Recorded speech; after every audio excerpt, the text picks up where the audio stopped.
Je sens bien, et c'est une des choses qui est très frappante dans votre livre. C'est une question de lunettes. Vos médias en boucle, depuis hier, ne parlent que de ça.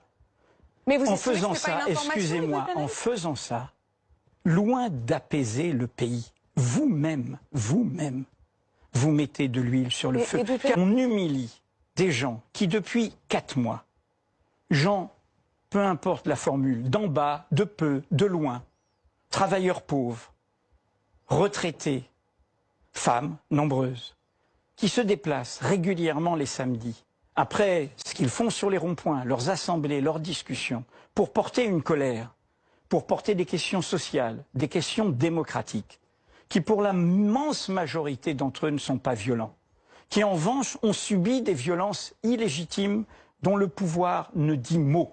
Résumer la journée d'hier comme une journée de violence est inexact et c'est tromper le peuple.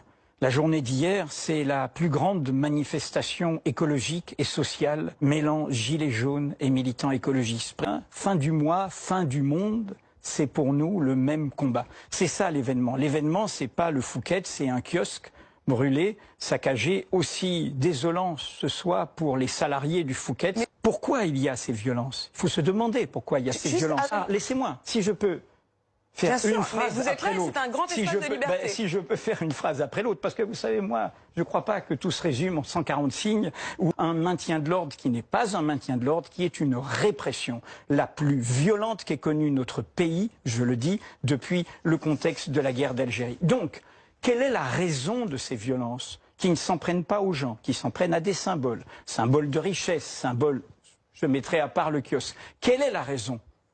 Quel est le vrai responsable de cela?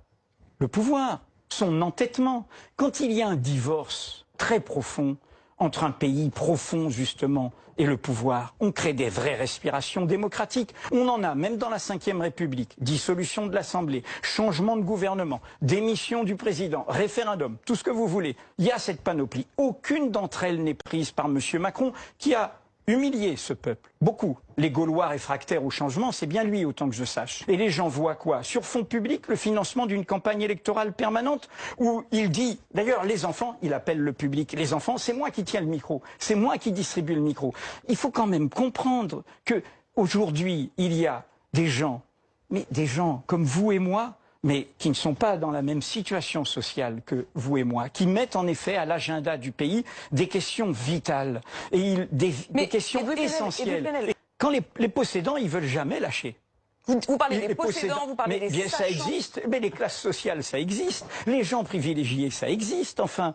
Il y a des intérêts, excusez-moi, il y a des intérêts sociaux. Donc comme ils ne veulent pas lâcher, eh ben, s'ils acceptaient de négocier, de discuter, d'être loyaux, de ne pas manipuler, de ne pas mentir, il n'y aurait pas de violence. C'est de ça dont il faut parler. Vous ressentez visiblement. Mais je vais vous donner encore un exemple. Dans notre histoire sociale, on rappelle quand même la Commune de Paris. Et la Commune de Paris fait partie des références. Et la République a dû faire l'amnistie. La Commune de Paris, c'est le peuple qui demande des comptes à ceux qui ont toujours, trop longtemps, prétendu pouvoir gouverner mieux que lui. C'est la revanche des laissés pour compte sur la morgue de ceux qui prétendent savoir.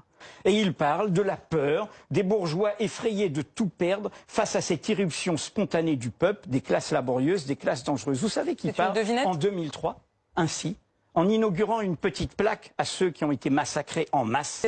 Christian Poncelet, président chiracien du Sénat, une des plus longues longévités politiques.